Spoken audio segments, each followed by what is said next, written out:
નમસ્કાર દર્શક મિત્રો, તમે જોઈ રહ્યા છો સાયકલ ન્યૂઝ સંચાલિત ઝટપટ ન્યૂઝ અને નવસારી લાઈવ. દિવસભરની ઘટનાઓથી અવગત કરાતા બુલેટિન ઝટપટમાં જુઓ આજના સમાચાર. નવસારીના રેલવે ઓવરબ્રિજ પર સર્જાયો અકસ્માત. ગઈકાલ તારીખ 11/7/2026ના રોજ રાત્રિના સમયે રેલવે સ્ટેશન ઓવરબ્રિજ પર એક બાઇક પર પરિવાર સાથે જઈ રહેલા બાઇક ચાલકને સામેથી આવતા બીજા બાઇક ચાલકે ટક્કર મારી હતી અને પરિણામે અકસ્માત સર્જાયો. તો અકસ્માતમાં યુવાનને માથાના ભાગે ગંભીર ઈજા પહોંચી હતી. નાક અને કાનમાંથી પણ લોહી વહી ગયું હતું અને આ સમગ્ર ઘટનાની જાણ પોલીસને થતાં પોલીસ ત્યાં પહોંચી હતી. 108ને બોલાવવામાં હતી અને 108 દ્વારા આ જે યુવકને ઈજાગ્રસ્ત થયો હતો તેને સારવાર માટે નવસારી સિવિલ હોસ્પિટલ ખાતે ખસેડવામાં આવ્યો હતો.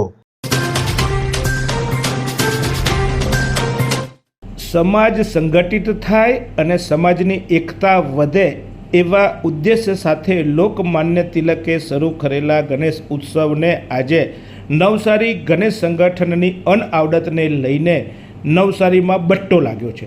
આજે ગણેશ સંગઠનની યોજાયેલી મિટિંગમાં જે દ્રશ્યો સર્જાય એ દ્રશ્યો આપ જોઈ શકો છો. કોનો વાંક છે એ નથી કહેવા માંગતો હું, અથવા તો એ તરફ અમે ધ્યાન નથી દોરવા માંગતા, પરંતુ જે પણ આજે ઘટના બની એ ગણેશ સંગઠન કે જે એકતા માટે અને સંગઠન માટે રચાયેલી આ સંસ્થામાં જેની પણ આ પ્રવૃત્તિઓ થઈ, હુસાતુસી થઈ, ધક્કામુક્કી થઈ, તૂતું મેમે થઈ, આ બધું જ એ જ્યારે સંગઠનની એકતાના નામે અને એમાંય ગણેશજીના નામે જ્યારે આ સંગઠન અને ગણેશ ભક્તોની જ્યારે આ મિટિંગો હોય અને એમાં આવા દ્રશ્યો સર્જાય તે ખરેખર દુઃખદ છે. નવસારી માટે, આ ગણેશ ભક્તો માટે, ગણેશ મંડળો માટે અને ગણેશ સંગઠન માટે આજનો દિવસ ચોક્કસ એવું કહેવાય કે કાળી ટીલી સમાન છે. ત્યારે આશા રાખીએ ગણપતિ સૌને સદબુદ્ધિ આપે. નવસારી જિલ્લાના જલાલપુર તાલુકાના આરક રણોદરા ગામ ખાતેથી દીપડી પાંજરે પુરાઈ છે. તળાવ નજીકના ખેતર વિસ્તારમાં દીપડી પકડાતા ગ્રામજનોએ રાહતનો શ્વાસ લીધો છે. છેલ્લા કેટલાય સમયથી જલાલપુર તાલુકાના આરક રણોદરા ગામની સીમમાં દીપડું આવન જાવન દેખાતા વન વિભાગને જાણ કરવામાં વન વિભાગ દ્વારા આ વિસ્તારમાં પાંજરું ગોઠવવામાં આવ્યું હતું અને આ ગઈકાલે રાત્રિના સમયે શિકારની શોધમાં આ દીપડી પાંજરે પુરાઈ હતી. લગભગ 2.5 વર્ષની આ દીપડી પાંજરે પુરાતા ગ્રામજનોએ રાહતનો શ્વાસ લીધો છે અને આ દીપડાને સુરક્ષિત રીતે કબજો વન વિભાગે લઈ તેને તબીબી તપાસ બાદ યોગ્ય જગ્યાએ છોડવાની તજવીજ હાથ ધરવામાં આવી છે.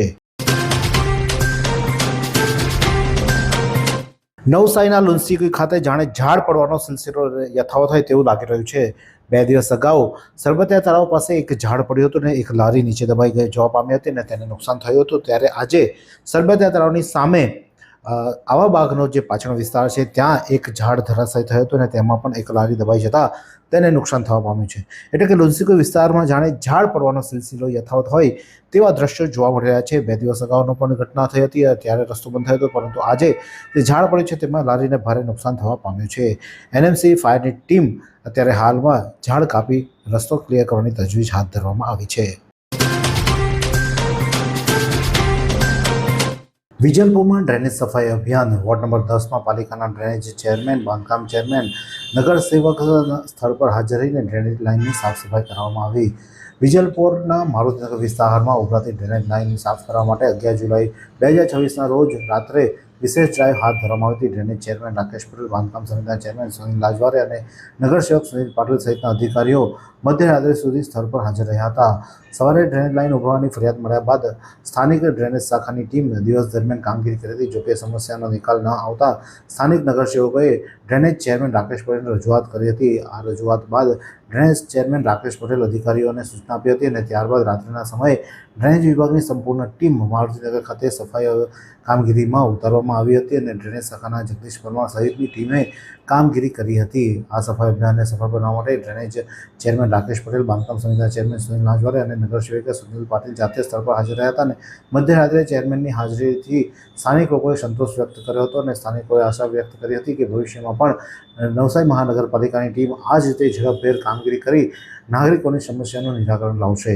फालूदा मिक्स की इतनी सारी वैरायटीज रिफ्रेश के पास है। अगर आपको भी चाहिए रिफ्रेश के फालूदा मिक्स की इतनी सारी वैरायटीज तो फिर सर्च करो, क्लिक करो, लाइफ को रिफ्रेश करो।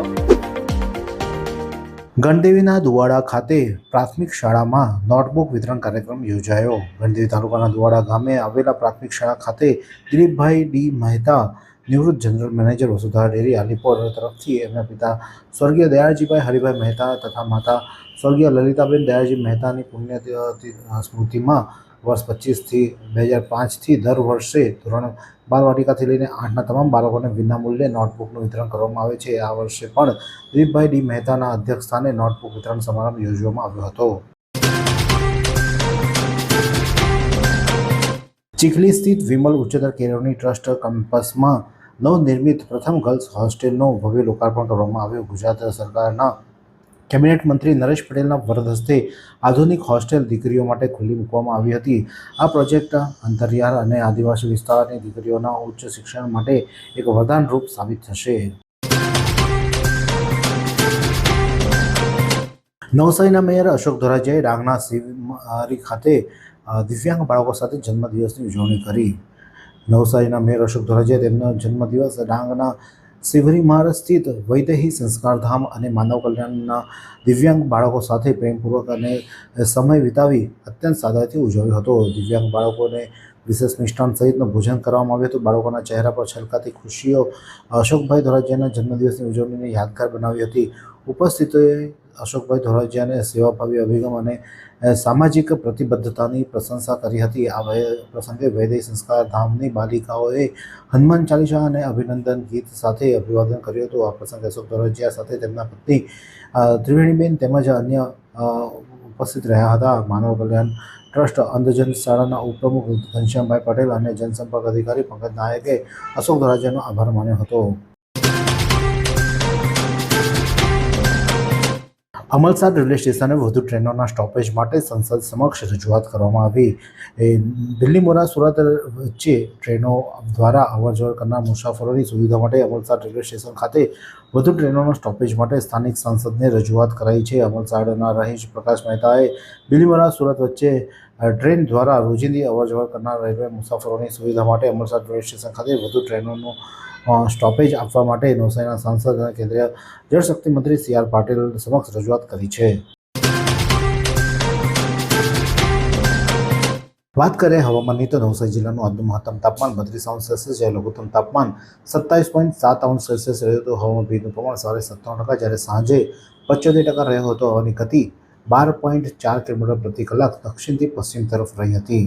એવી કઈ હોસ્પિટલ છે જ્યાં કેન્સર માટે સર્જરીની સેવા હોય, કીમોથેરાપીની સારવાર હોય, રેડિયેશનની સારવાર હોય, પીટી સીટી સ્કેન હોય, કેન્સરની પેથોલોજી હોય, મેમોગ્રાફી હોય, એટલે કે બધું જ. હા, બધી જ સારવાર એક જ હોસ્પિટલમાં હોય. તે છે નવસારી નિરાલી કેન્સર હોસ્પિટલ.